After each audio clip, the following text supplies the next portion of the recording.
इस वीडियो में हम देखेंगे कि अलजेब्रा में हम फ्रैक्शंस को किस तरह सिंप्लीफाई कर सकते हैं।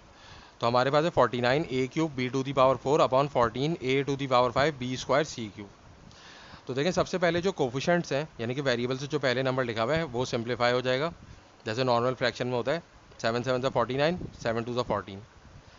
तो अब जो है उसके बाद फिर हम क्या करेंगे, उसके बाद जो है हम रूल ऑफ इंडिसेस यूज़ करेंगे। हमारे पास होता है x⁴m upon x⁴n is equal to x⁴m-n। यानी कि जब वेरिएबल सेम होते हैं या बेस सेम होती है और डिवीजन हो रही होती है तो पावर क्या होती है, सब्ट्रैक्ट हो जाती है। इसी तरीके से इसी रूल को हम ऐसे भी लिख सकते हैं x⁴m upon x⁴n is equal to 1 upon x⁴n-m। तो ये भी वही सेम चीज़ है, बस दोनों में फ़र्क ये है कि ये वाला रूल हम आमतौर पे तब इस्तेमाल करते हैं जब ऊपर पावर बड़ी होती है और नीचे पावर छोटी होती है, और ये वाला रूल हम कब इस्तेमाल करते हैं, जब नीचे पावर बड़ी होती है और ऊपर पावर छोटी होती है। तो ये पावर जो है वो नीचे आके माइनस हो जाती है। तो देखें, सबसे पहले हमने लिख लिया 7।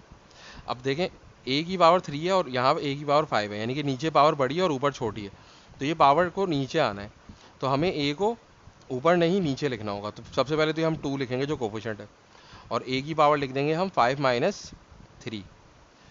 अब a के बाद क्या आएगा, b आएगा। तो b की पावर ऊपर 4 है और नीचे b की पावर 2 है, तो b की पावर ऊपर बड़ी है और नीचे छोटी है, तो ये छोटी पावर ऊपर जाके माइनस हो जाएगी, तो हो जाएगा 4 - 2।